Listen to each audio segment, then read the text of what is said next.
there, welcome back to my channel. If you are watching this, then you are entering into part 2 of a series I am putting out talking about making a retirement move. If you missed my first video, I'm going to put the link up here, and the idea is that when you are making a move, you want to look at the decision from a couple different vantage points. For this video, I'm going to be talking about some things that you can be doing when you visit, and maybe a little bit more strategic way of visiting that area, Savannah, Georgia, in our example, so that you make the most use of your time. But before we get into that, RSVP to this channel, to subscribe to this channel, because I make videos every single week, and they really pertain to your retirement and how you can be planning that better.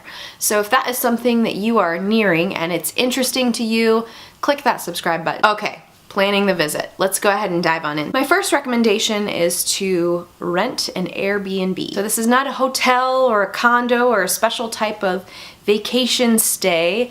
You're finding an everyday place to stay in an everyday neighborhood. I have used Airbnb about 10 to 15 different times in the last 5 years. Now, in that time frame, have I ever had a bad experience? Yes, one time I had a bad experience. Why was it a bad experience? Well, I rented a room in somebody's home, and that person tended to be a night owl, and they were up at all hours, and I did not get the sleep that I wanted. My recommendation is, if you're going for the Airbnb, just filter out the options where it's somebody's individual room inside their home. What I would do instead is find like your own space. So oftentimes you'll find people that have an extra home, a full home that they can rent out, or even just like a separate apartment that they can rent out. You don't have to be interacting too much with that owner, and it allows you to kind of set up the life that you want to be having in that, 2-week, 3-week, 4-week time period. If you are planning to go for multi-weeks at a time, I would suggest you reach out to the owner and see if you can negotiate a price. If you think about it, this is one person renting out a space, and if they're renting it out multiple times per month, they're having to clean it every time in between. You're saving them a lot by just renting it out for a chunk of time that they don't have to clean it every single time. So negotiate with them. See if you can get a better price for the amount of time that you're planning to stay. My second tip for your visit is to really plan out your groceries. Because we're budgeting? No, not really. That's not why I'm getting at this. The real purpose for planning out your groceries is to match or mirror the lifestyle that you have at your home. This is not a vacation. This is kind of intentional everyday research. So if you're in Savannah, Georgia, and at home back in Ohio, where I hail from, you eat out maybe 3 times, 4 times a month, well then only plan to eat out 3 or 4 times a month in Savannah, Georgia. Plan out your groceries. Actually go to a grocery store, make sure there's some places that you like to shop. Use your kitchen. My third tip for your stay in Savannah, Georgia, or whatever place you're planning to move to, is to try to have coffee with several people that you meet that are new. If that really intimidates you, just attend a Rotary meeting. What I like about this is that you're going to be having some interactions with people that know kind of the normal rhythm of the city, and they have no specific interest in you moving there necessarily, so they can be pretty candid.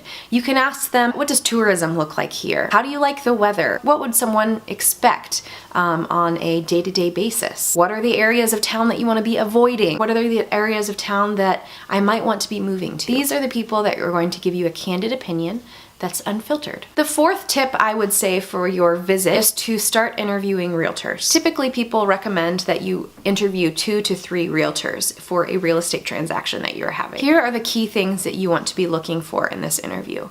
First of all, is it a personality fit? Do you find that you're able to have conversation easily? How well do they know the area? How long have they lived there? How long have they been in the business? How many homes have they sold? Do they work on a team? Do they work by themselves? Do you see that this person has a lot of candor? It's really important that you fully trust what this person is saying, because you don't know this area as well as they do. Alright friends, that's all I have for today. Thank you so much for tuning in. I appreciate it as always. Now that you've been able to research Savannah, Georgia, or that place that you're planning to visit, you've researched it from afar, you've visited, you've stayed there for a while, you've pretended it's your everyday life, you found some neighborhoods potentially that you want to move to, there is still one more consideration and one more episode that I'm going to be having in this series. And that's where I'm going to be getting into more of the financial side of things. So we're talking taxes, expenses, other considerations that you might not have thought of. Now, Sometimes people want to know, Liz, why don't you have your comment section open? You may not know, as a financial advisor, especially one that is regulated under FINRA, I am not allowed to have my comment section open. Or if I do, there's some pretty big hoops I have to jump through. So I'm working on that. If you want to have a conversation with me, I suggest you go over to my website, www.pleasantwealth.com, and there is a button where you can set a meeting. We can have a one-on-one conversation, talk about your situation. So with all of that, I will leave you, and you take care.